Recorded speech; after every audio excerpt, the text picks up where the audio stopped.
As an chartered accountant मेरे से एक क्वेश्चन कई बार पूछा जाता है और वो क्वेश्चन है कि सर हम यूपीआई से कितना अमाउंट अपने बैंक में ले सकते हैं या कितना अमाउंट हम कैश जो है बैंक में जमा करा सकते हैं और इतना अमाउंट हम जमा कराए कि हमारे ऊपर इनकम टैक्स या जीएसटी में कोई भी कंप्लेंसेस ना आए।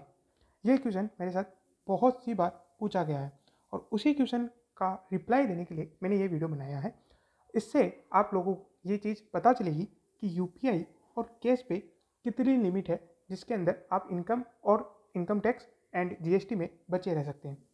तो चलिए समझते हैं ये लिमिट को। पहली बात, यहाँ पे ये चीज़ छोटे और मीडियम साइज़ के जो बिज़नेस है उनके लिए होगी, क्योंकि वो ही बिजनेस के अंदर यूपीआई में लेन देन करते हैं या कैश में लेन देन करते हैं। अब समझते हैं कि सबसे पहले इन पे लिमिट क्या है। तो देखिए, एज सच इनके ऊपर वैसे कोई लिमिट नहीं है, यानी आप कितना भी पैसा जमा कराइए, चाहे कैश में चाहे यूपीआई के थ्रू लीजिए, आपके ऊपर कभी भी कोई लिमिट नहीं लगी हुई है कि आप इससे ज़्यादा पैसा ले ही नहीं सकते। आप आराम से ले सकते हैं, कोई दिक्कत नहीं है। अब जो चीज़ मेनली आती है वो आती है कि अगर आप पैसा लेते हैं तो इनकम टैक्स एंड जीएसटी में कुछ प्रोविज़न है वो आपको कंप्लाई करने पड़ेंगे अगर आप एक सर्टेन लिमिट से ज़्यादा चले जाते हैं तो। चलिए सबसे पहले बात करते हैं हम कैश की लिमिट की, कि हम कितना कैश अकाउंट में जमा करा सकते हैं या कितना कैश हम बैंक अकाउंट में जमा करा सकते हैं। तो उस कैश की लिमिट के लिए मैंने 2 पार्ट्स में इसको डिवाइड किया है। पहला है करंट अकाउंट, दूसरा है सेविंग अकाउंट और तीसरा है फिक्स डिपॉजिट एंड फोर्थ ये कैश की लिमिट नहीं है, ये है ओवरऑल लिमिट, यानी कि कितना आप अगर क्रेडिट कार्ड में कितना आप पैसा खर्च करते हैं तो आपके ऊपर कुछ चीज़ें इंक्वायरी या कुछ नोटिस या फिर इनकम टैक्स डिपार्टमेंट आपके ऊपर एक्शन ले सकता है अगर आपने कुछ चीज़ों को कंप्लाई नहीं किया है तो। देखिए, अब आपको पहले थोड़ा सा ट्रांजैक्शन का जानकारी दे देते हैं, उसके बाद आते हैं चीज़ों के ऊपर कि इनकम टैक्स आपके ऊपर क्या कार्रवाई करेगा। तो देखिए, जब हम बात करते हैं करंट अकाउंट की, तो करंट अकाउंट में इन्होंने साफ लिखा है कि कैश डिपॉजिट या कैश विड्रॉल अगर आपका एग्रीगेट हो रहा है 50 लाख से ज़्यादा एक किसी भी फाइनेंशियल ईयर में, एक या एक से ज़्यादा करंट अकाउंट में, तो क्या होगा कि जो आपकी बैंक है वो इनकम टैक्स डिपार्टमेंट को इसकी सूचना देगी। क्या इस सूचना के आधार पे आपके ऊपर कोई एक्शन लिया जा सकता है? नहीं। इस सूचना के आधार पे इनकम टैक्स डिपार्टमेंट केवल ये है आपको जज करता है कि अगर मान लीजिए आपने 50 लाख रुपए जमा कराए हैं, इसका मतलब है कि भाई आपने कुछ ना कुछ पैसा कमाया होगा, तो आपने अगर आईटीआर भरी है यानी इनकम टैक्स रिटर्न भरी है जिसमें आपने इनकम का पूरा ब्यौरा दिया है और अगर इनकम टैक्स डिपार्टमेंट संतुष्ट है कि हाँ इन्होंने 50 लाख जमा कराए हैं उसके अनुपात में इनकी इनकम भी है, तो ऐसे में इनकम टैक्स डिपार्टमेंट आपको कुछ भी नोटिस नहीं भेजेगा और वो आपके केस को बिल्कुल संज्ञान में नहीं लेगा। लेकिन आप आईटीआर या तो भरते ही नहीं हैं या आप अगर भरते हैं तो आप आईटीआर बहुत ही कम अमाउंट की भरते हैं, लेकिन उन्हें लगता है कि इतना अमाउंट जमा कराना और इतनी कम इनकम पे इसके लिए पॉसिबल नहीं है, तो फिर वो आपसे नोटिस भेज करके आपके इन पैसे जो आपने जमा कराए हैं उनका कारण पूछ सकता है कि आपने इतने पैसे कहाँ से जमा कराए, आपका इनकम का सोर्स क्या था, ये वगैरह वगैरह वो पूछ सकता है नोटिस में। सिमिलरली अगर हम बात करें सेविंग बैंक अकाउंट के अंदर, तो सेविंग बैंक अकाउंट में ये लिमिट रिड्यूस होकर के 10 लाख ही हो जाती है। इसका मतलब क्या कि अगर आपके सेविंग अकाउंट में कैश डिपॉजिट 10 लाख से ज़्यादा है एक फाइनेंशियल ईयर में, तो क्या होगा, जो बैंकिंग कंपनी है वो इनकम टैक्स डिपार्टमेंट को बता देगी कि भाई ये फलाना पर्सन के बैंक अकाउंट में 10 लाख से ज़्यादा का कैश डिपॉजिट हुआ है, अब आपको जो करना आप कर लीजिए। इनकम टैक्स डिपार्टमेंट आपकी आईटीआर को देखेगा और वो समझेगा कि क्या इसके पास इतना पैसा है कि ये 10 लाख रुपए जमा करा सकता है बैंक में।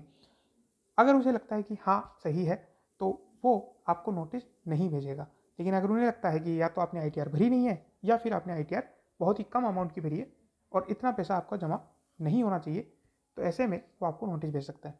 ये अब वो किस तरीके से होते हैं, इनका इंटरनल सॉफ्टवेयर है, इंटरनल मैटर है, वो किस आधार पर इसे ये डिसाइड करते हैं ये हमें नहीं पता है। तीसरा आता है एफडी पे, ये चीज़ हम बाद में लेंगे जो मैंने ऊपर छोड़ी है। Fix deposit. ना फिक्स डिपॉजिट अगर आपने मान लीजिए करवाई है तो फिर उसके ऊपर यह है 10 लाख की लिमिट है, यानी कि अगर आपने 10 लाख से ज़्यादा बार उस चीज़ को 10 लाख से ज़्यादा की एफडी करवाई है, क्योंकि इसमें रिन्यूअल कोई इंक्लूड नहीं किया है, तो फिर आपके ऊपर वही है कि अगर आपके पास पर्याप्त सोर्स है और उनको पता है कि ये 10 लाख रुपये यहाँ कहाँ से आए, तब तो कोई दिक्कत नहीं है, नहीं होंगे तो आपसे नोटिस में पूछ लेंगे कि आपके पास ये 10 लाख रुपये जो हमने जमा कराए हैं इसका सोर्स ऑफ इनकम क्या है। चलिए क्रेडिट कार्ड की बात करते हैं। अब क्रेडिट कार्ड में जब आप 10 लाख से ज़्यादा किसी भी साल में जमा कराते हैं या फिर 1 लाख से ज़्यादा कैश में जमा कराते हैं तो फिर दिक्कत है। ठीक है, तो अगर ये आपने करवाया है वही simple process, income tax department आपकी ITR असेस करेगा। मान लीजिए कि आपकी ITR में आपने, मैं एक हाइपोथेटिकल एग्जांपल दे रहा हूँ, वो हो सकता है वो कोई भी एक लिमिट ले सकते हैं। मान लीजिए कि आपने ITR भरी है 20 लाख की, यानी आपके पास 20 लाख की इनकम आपने शो कर रखी है। अब ऐसे में आप अगर क्रेडिट कार्ड में 10 लाख का एक दिखाते भी है बिल तब भी कोई दिक्कत नहीं है, क्योंकि उन्हें लगेगा कि आप 20 लाख कमा रहे हैं, उनमें से आप 10 लाख खर्च कर ही सकते हैं, इसमें कोई दिक्कत नहीं है। तो ऐसे में वो आपको कोई नोटिस नहीं भेजेंगे। लेकिन अगर मान लीजिए आपने ITR ही भरी है 5 लाख की और क्रेडिट कार्ड का बिल का पेमेंट आपने 10 लाख का कर दिया है, तो इनकम टैक्स डिपार्टमेंट के दिमाग में एक बत्ती जलेगी कि 5 लाख कमा करके कोई इंसान 10 लाख का खर्चा कैसे कर सकता है। तो ऐसे में वो आपको नोटिस भेज सकता है कि भाई बताइए आपने 10 लाख का खर्चा किया तो आपने बाकी के पैसे कहाँ खर्च किए, कहाँ से आपके पास इनकम आई जिससे आपने खर्चा किया। ये चीज़ हो गई। अब हम चलते हैं UPI के ऊपर कि UPI की कितनी लिमिट है और इतने रुपए आपने लेने पर आपके अकाउंट में इतने रुपए तक आपकी कोई दिक्कत नहीं आएगी। अगर आप इससे ज़्यादा करते हैं तो फिर आपको इनकम टैक्स या GST में दिक्कत आ सकती है। ठीक है, तो चलिए इसको स्टार्ट करते हैं। बट सबसे पहले इसको स्टार्ट करने से पहले, क्योंकि हमने कैश ट्रांजैक्शन लिमिट पढ़ी है, तो उसको स्टार्ट करने से पहले मैं एक लिमिट के बारे में आपको बताता हूँ। वो यहाँ से इस पे तो देखिए, मैंने देखा है कि कई लोग जब बिज़नेस करते हैं तो वो एक चीज़ कॉमनली करते हैं। ठीक है, जिनके पास UPI आ गया है उसके बाद ये चीज़ कॉमन हो गई है और मैंने देखा है कई सारे लोग करते हैं। और वो ट्रांजेक्शन क्या है, वो चीज़ क्या है कि मान लीजिए आपका UPI है, ठीक है, और आपके एक फ्रेंड के पास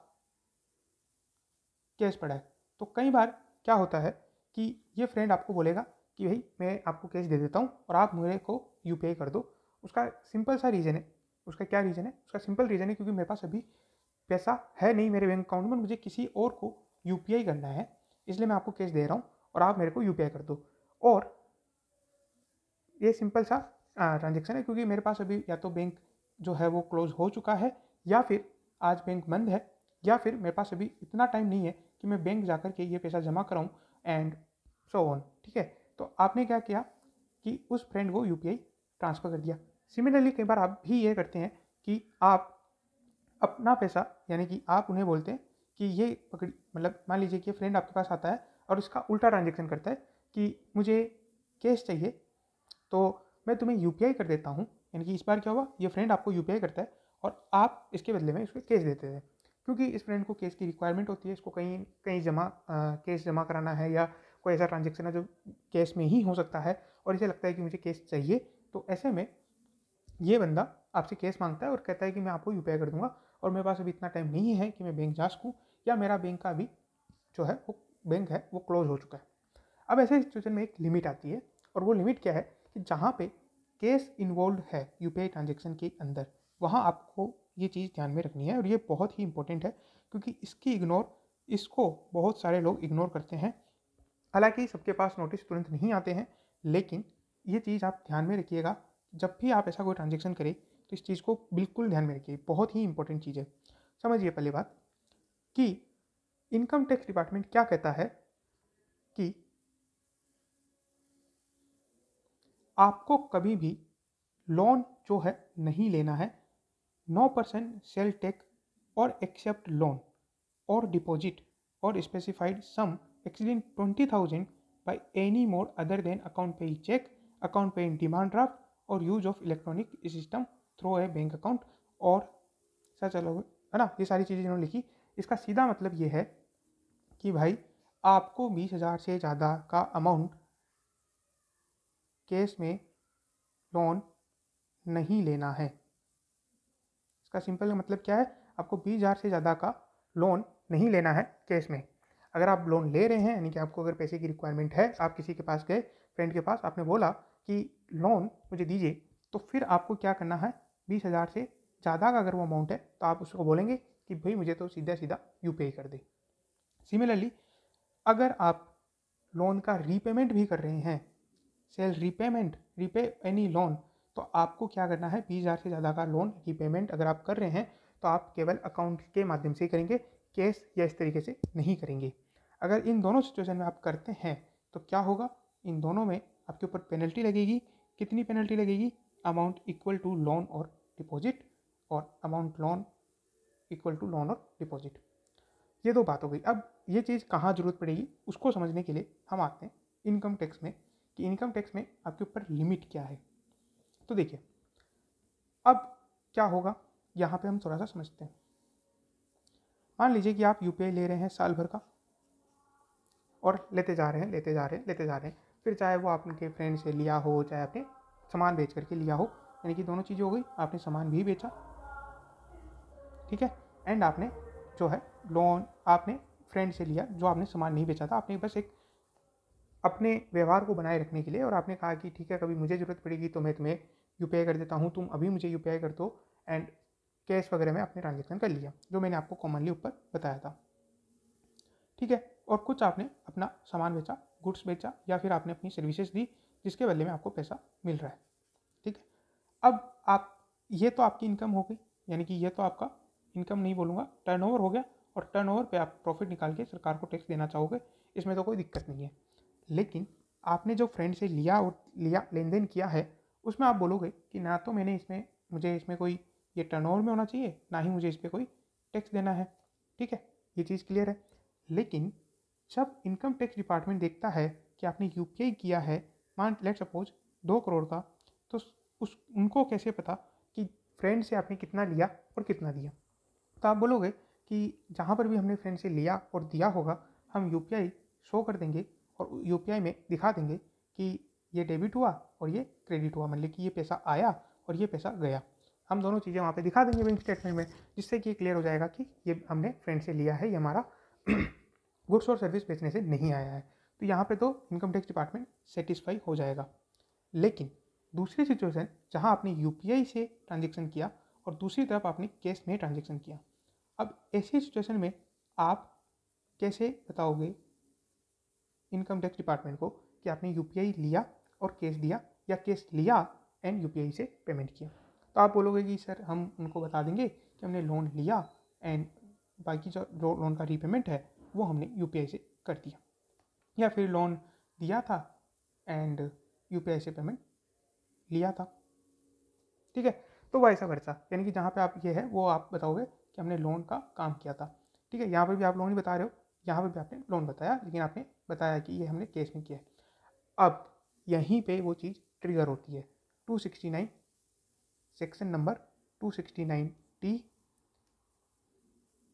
एंड सेक्शन नंबर 269 ये जो बोलती है वो इसी संदर्भ के लिए बोलती है। क्या, कि मान लीजिए आपने यूपीआई किया एंड कैश में ट्रांजेक्शन किया, तो यूपीआई और कैश जब आप कर रहे हो तो वैसी सिचुएशन में आपको 20,000 का अमाउंट से ज़्यादा का काम नहीं करना है। अगर आप करते हो तो फिर आपके ऊपर उनकी पेनल्टी लग जाएगी, क्योंकि अगर आपने लोन लिया तो 269 लग जाएगा, और अगर आपने लोन रीपेमेंट किया तो फिर आपके ऊपर 269T जो है वो लग जाएगा। तो ये चीज़ क्लियर है। अब दूसरी चीज़ कि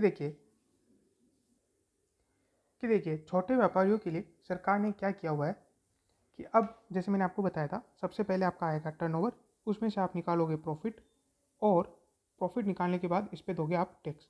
कि मान लीजिए आपका टर्नओवर मतलब आपने पूरे साल भर में मान लीजिए सेल किया है 50 लाख का, तो 50 लाख आपकी इनकम नहीं हुई है, इसमें आपने कुछ खर्चे भी किए हैं 50 लाख को कमाने के लिए, इसमें आपने माल भी खरीदा, अपने एम्प्लॉई को सैलरी भी दिया एंड वगैरह वगैरह, इलेक्ट्रिसिटी बिल भी किया, वो सारा। तो आपने खर्चे जो वहाँ पे लिखे, तो मान लीजिए जो आपने वो खर्चे लिखे वो लिखे 40 लाख, तो वो प्रॉफिट हो गया आपका 10 लाख का, और इस 10 लाख के प्रॉफिट पे आपको देना है टैक्स, ठीक है। लेकिन सरकार क्या कहती है कि भाई देखिए जो छोटे छोटे व्यापारी है वो कहाँ खर्चों का हिसाब मेंटेन करेंगे, कहाँ वो ये पता लगाएंगे कि कौन सा खर्चा इनकम टैक्स में अलाउ है, कौन सा खर्चा अलाउ नहीं है, ठीक है, और कहाँ वो ये सारी चीज़ें कैलकुलेशन वगैरह करेंगे। तो उन सबको हम थोड़ा सा रिलैक्सेशन दे देते हैं और हम उन्हें बोलते हैं कि भाई एक काम करो, अगर आपका टर्नओवर 2 करोड़ तक है, कितना 2 करोड़ तक अगर आपका है तो हम आपको क्या करते हैं, हम आपको एक रिलैक्सेशन देते हैं और हम आपको बोलते हैं कि ये सब कैलकुलेट मत करना और सीधा सीधा 8% पे टैक्स दे देना। मतलब क्या, मान लीजिए कि अगर हम इस सेक्शन को फॉलो करते हैं तो यानी क्या, 50 lakh multiply by 8% is equal to 4 lakh, और 4 लाख पे जो भी टैक्स बनता है वो आप ले लीजिए। 4 लाख पे कोई टैक्स बनता भी नहीं है, जीरो टैक्स, यानी आपको कोई दिक्कत नहीं है। ITR भरिए, ITR में आप दिखाइए 50 लाख का टर्नओवर और जीरो टैक्स दीजिए, जाइए मस्त मज़े से, कोई दिक्कत नहीं है। सिमिलरली अगर आप प्रोफेशन में है, प्रोफेशन मतलब कि प्रोफेशनल मतलब जैसे कि डॉक्टर हो गए, इंजीनियर हो गए, सीए हो गए, टीचर हो गए, वकील हो गए, अगर आप इस तरीके से प्रोफेशन में हैं तो 50 लाख की लिमिट आपके ऊपर है। यहाँ पे जो 2 करोड़ थी, यहाँ 50 लाख है। अब दोनों में ही एक बात और लिखी है, वो ये कि वो कैश ट्रांजेक्शन को बढ़ावा नहीं देना चाहते थे, यूपीआई बैंक ट्रांजेक्शन को बढ़ावा देना चाहते थे, तो एक लिमिट और बोली है कि अगर आपका कैश ट्रांजेक्शन जो है वो 5% से ज़्यादा नहीं होगा तो ये लिमिट आपको हम बढ़ा करके 3 करोड़ कर देंगे और यहाँ पे 75 लाख कर देंगे। तो इतना डिटेल में भी नहीं जाते हैं, आप ये मान के चलिए कि 2 करोड़ और 50 लाख की लिमिट है। अगर आपको ये देखना है तो आप देख सकते हैं, अगर आप सारा पैसा यूपीआई से लेते हैं, केवल 4-5% ही आप कैश में लेते हैं, तो फिर आपकी लिमिट जो है बढ़ के 3 लाख और 75 लाख हो जाएगी।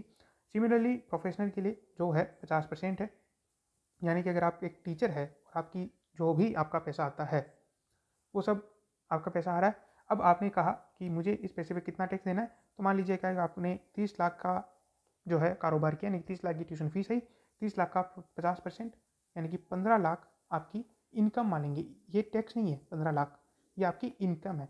अब इस पर टैक्स कैलकुलेट होगा, और टैक्स कैसे कैलकुलेट होता है आपको पता ही है ना, 2.5 लाख तक जीरो, 2.5 लाख से ज़्यादा पर इतना इतना टैक्स, इस तरीके से पूरा एक स्लैब रेट से टैक्स कैलकुलेट होगा और आराम से आपको टैक्स देना है।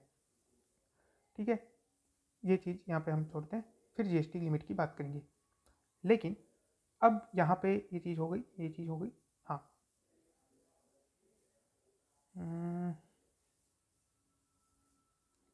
ठीक है, 2 करोड़ की लिमिट हो गई एंड 50 लाख की लिमिट हो गई, और उन पे आपको किस तरीके से ITR भरना है वो चीज़ आ गई।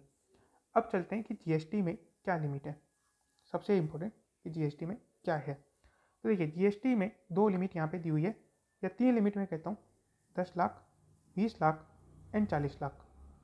40 लाख कहाँ है, अगर आप केवल क्या कर रहे हैं काम, अगर आप केवल और केवल गुड्स के अंदर है, ओनली गुड्स में है, तो फिर आपको 40 लाख देना है। मतलब 40 लाख तक कोई भी रजिस्ट्रेशन नहीं लेना है।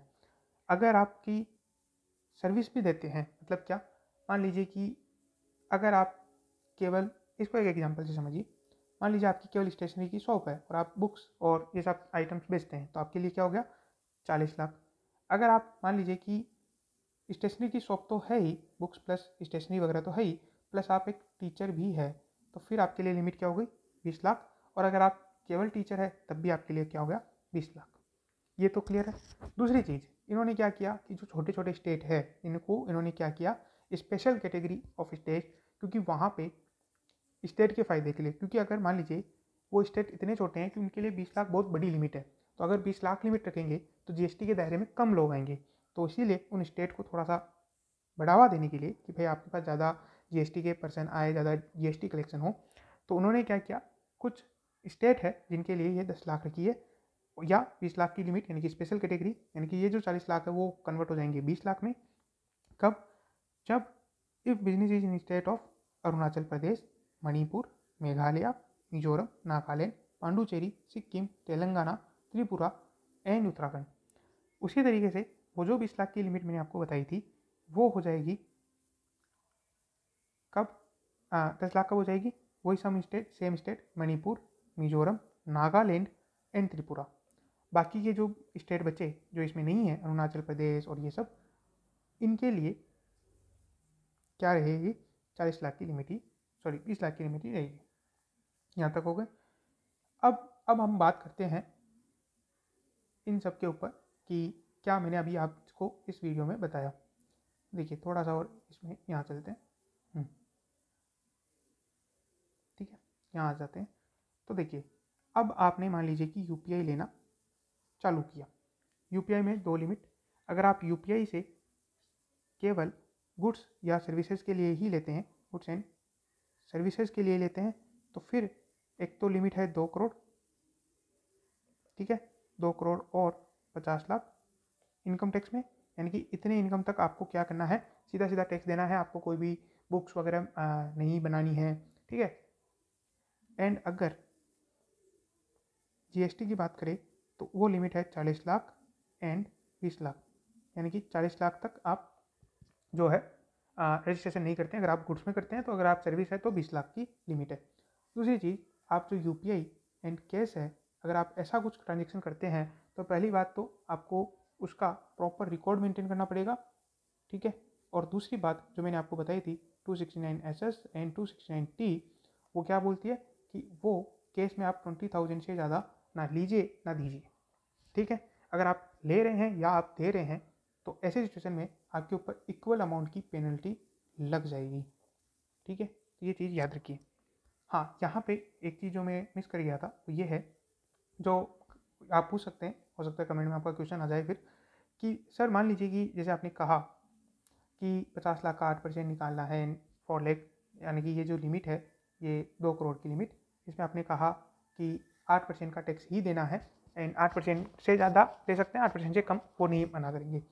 तो सर अगर मैं कहूँ कि मेरा 8% से कम है, मान लीजिए कि 1 करोड़ है, सॉरी 8% इनकम मानी है, तो 8%, 1 करोड़ को हो गया 8%, यानी कि मुझे 8 लाख की इनकम माननी पड़ेगी, डिक्लेयर करनी पड़ेगी।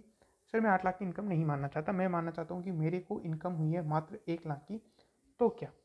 तो फिर वो बोलते हैं कि भाई ये जो आपने बताया है 1 लाख बताया, यानी कि आपका 99 का खर्चा हुआ है, 99 लाख का, तो क्या है इसका हिसाब रखिए, अकाउंट्स बनाइए एंड उस अकाउंट्स को जो है वो ऑडिट करवाइए, एक चार्टेड अकाउंटेंट से, एक सीए से ऑडिट करवाइए, वेरीफाई करवाइए कि भाई हाँ आपका 99 लाख का ही खर्चा हुआ है और इसे कम का खर्चा नहीं हुआ है एंड आपका प्रॉफिट 1 लाख ही है।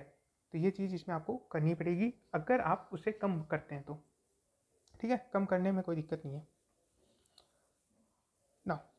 ये चीज़ हो गई। दूसरी चीज़ जो आती है वो आती है आईटीआर से रिलेशन में, यानी क्या, अगर आपका टर्नओवर यानी कि आपने यूपीआई वगैरह से बैंक में जमा कराते गए कराते गए, तो ऐसी सिचुएशन में क्या होगा, आपके अकाउंट में डिपॉजिट हो रहा है, अगर आपके अकाउंट में डिपॉजिट हो रहा है तो फिर वहाँ पे आईटीआर भरना मैंडेटरी हो जाता है। कब?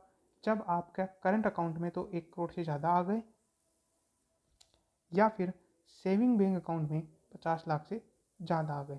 मतलब क्या, वहाँ ऊपर जो हमने लिमिट पड़ी थी 50 लाख और 10 लाख की, वो थी कैश डिपॉजिट की लिमिट, ये है ओवरऑल डिपॉजिट की लिमिट, यानी आपने यूपीआई भी किया हो, चाहे कैश में किया हो, चाहे कैसे भी किया हो, सब मिलाकर के अगर 1 करोड़ से ज़्यादा हो गया, सब मिलाकर के 1 करोड़ से ज़्यादा हो गया करंट अकाउंट में, तो फिर आपको आईटीआर भरना ही पड़ेगा, ठीक है। और अगर आपके सेविंग में 50 लाख से ज़्यादा हो गया तो फिर आपको आईटीआर जो है वो भरना पड़ेगा, मैंडेटरी हो जाएगा। तो हमने आज यहाँ पे सारी लिमिट की बातें कर ली है। अगर कोई और लिमिट आपके ध्यान में हो तो आप हमें कमेंट बॉक्स में बता सकते हैं।